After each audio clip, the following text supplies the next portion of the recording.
આ અમારા બાપ દાદાની ધરોહર છે, જેને અમે ખેતર કહીએ.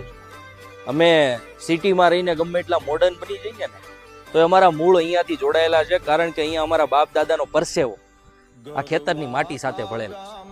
મારા દાદા કહે કે જીવનમાં ગમે એવી પરિસ્થિતિ આવે, નબળી પરિસ્થિતિ આવે અને એમાં ગમે એ વસ્તુ ગુમાવવાની થાય તો ક્યારેય નજર છે ને આ ખેતર સામું ન કરવી, કારણ કે આના કારણે જ અમે બધા ઉજળા છે.